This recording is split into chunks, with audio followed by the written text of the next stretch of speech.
Hello दोस्तों। पिछली video में हमने बात करी थी सनातन धर्म के परिचय के बारे में, जिसमें हमने पता किया था कि सनातन धर्म में शिक्षा व्यवस्था, वर्ण व्यवस्था, व्यापार, राजनीति व्यवस्थाओं के बारे में चर्चा, थोड़ी से विषयों की चर्चा करी थी। आज बात करेंगे सनातन धर्म के सिद्धांत के बारे में।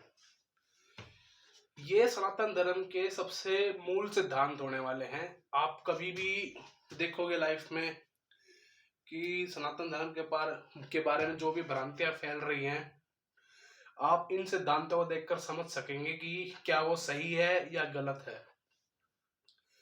उससे आप समझ सकेंगे। जिसमें हम सबसे पहला लिखते हैं कि ऋग्वेद कहता है कि कोई भी व्यक्ति, कोई भी स्त्री पुरुष मनुष्य, कोई भी है, अगर वो मनुष्य है कोई भी हो, तो हर व्यक्ति का एक ही कर्तव्य है कि अपने देश के प्रति कर्म करना, अपने देश को विकसित करना, अपने देश को शिक्षित करना। ये हर व्यक्ति का कर्म है।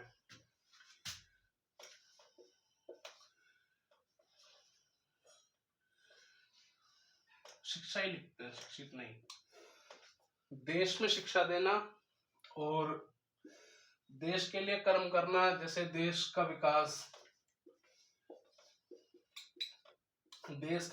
हो गया। अगला हो गया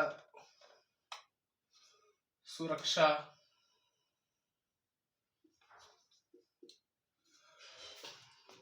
हो गया। ये तीन चीजें हो जाती हैं कि भाई हर व्यक्ति को, चाहे वो स्त्री है, पुरुष है, कोई भी है, बच्चा है, सबको शिक्षा देनी है, देश का विकास करना है और सबकी सुरक्षा भी करनी है। अब वेदों में ये बात हर व्यक्ति के लिए है, ठीक है। तो मतलब कि ऐसा कुछ नहीं है कि वेदों में हर किसी के लिए अलग अलग आज्ञा दी गई हो। ऐसा नहीं है कि ब्राह्मण को अलग कर्म करने हैं, क्षत्रिय को अलग करने हैं, या फिर वैश्य को अलग करने हैं। ये जो वर्ण व्यवस्था बनाई गई थी, ये वेदों में आंशिक तौर पर इस तरीके से दी गई सिद्धांतों के आधार पर जिन्होंने इसको वर्ण व्यवस्था को मूल रूप दिया, वो हमारे ऋषि मुनियों ने दिया, ताकि देश को व्यवस्थित करा जा सके। जिसमें शिक्षा देने के लिए ब्राह्मणों को कहा गया, क्योंकि ब्राह्मण समाज के सबसे विद्वान मनुष्य होते थे, इसलिए शिक्षा का दायित्व दिया गया ब्राह्मणों को। इसमें ब्राह्मणों को केवल शिक्षा का भी नहीं, इसमें वैज्ञानिक खोजों का भी,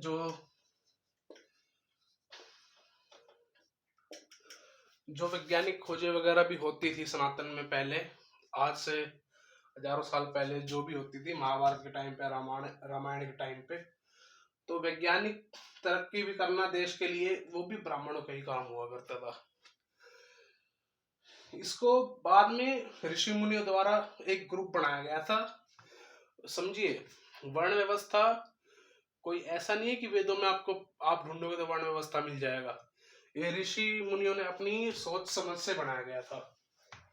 ऋषि मुनियों की सोच पर आधारित है यह, जिसमें ब्राह्मण को तो दिया गया वैज्ञानिक काम करने के लिए, शिक्षा दान करने के लिए, और क्षत्रिय को कहा गया देश की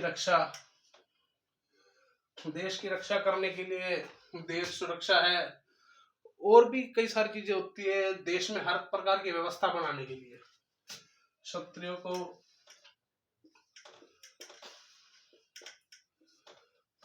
देश में हर प्रकार की व्यवस्था को बनाने के लिए एक ग्रुप बनाया गया, जिसे बोलते हैं क्षत्रिय।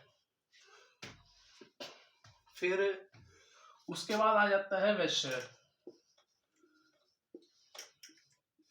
ये ग्रुप देश के लिए व्यापार करता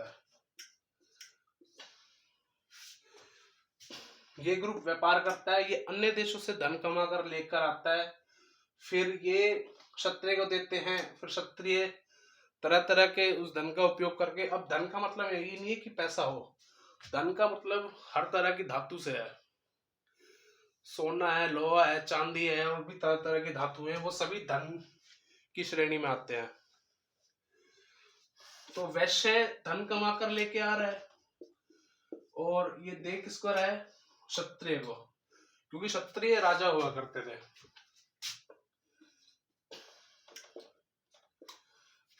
राजा हुआ करते थे, पूरी देश की सुरक्षा का भार इनके ऊपर हुआ करता था। फिर क्षत्रिय जो जो उपयोगी उपकरण बनाने के लिए जो भी सामग्री हुआ करती थी वो ब्राह्मण को दे दिया करते थे, जिनसे ब्राह्मण अलग विकास, अपना देश के विकास के लिए कर्म किया करते थे। तो इस प्रकार से वर्ण व्यवस्था चला करती थी। और बात करें तो शूद्र की, अब शूद्र जो होते थे वो अनपढ़ों का समूह हुआ करता था, कमजोर बुद्धि वाले उनका समूह हुआ करता था। तो अब समाज में तो वो भी रहते थे पर उनको भी कुछ ना कुछ कर्म करना होता था। तो उनको कर्म क्या कहा गया कि जो वैश्य व्यापार कर रहा है तो शूद्र उसमें कुछ ना कुछ हेल्प कर सकता है, जैसे सामान उठाना, ले जाना, किसी भी तरह की व्यापार में हेल्प हो गई, वो कार्य शूद्र कर सकता है, ताकि उसका भी जीवन चलेगा, उसने भी कुछ ना कुछ अपना कमाना है जिससे उसकी आमदनी हो सके।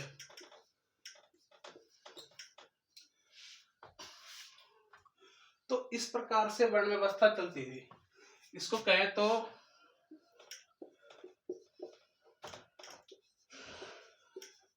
वर्ण व्यवस्था।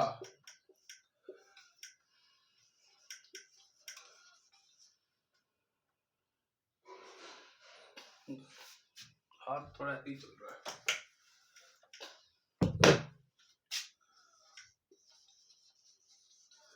ग्रुप सिस्टम, तो इसको आप ब्राह्मण, क्षत्रिय, वैश्य, शूद्र, इसको आप ग्रुप सिस्टम समझिए। यूं मत समझिए कि ये जातियां नहीं है, ये एक समाज के लिए बहुत उपयोगी होते हैं। ये एक देश को इन 4 कैटेगरी में डिवाइड करके उनसे तरह तरह के अपने ग्रुप वाइज कर्म करवाया जाता था, जो देश के लिए बहुत इंपॉर्टेंट हो गया था। और अगला जो सिद्धांत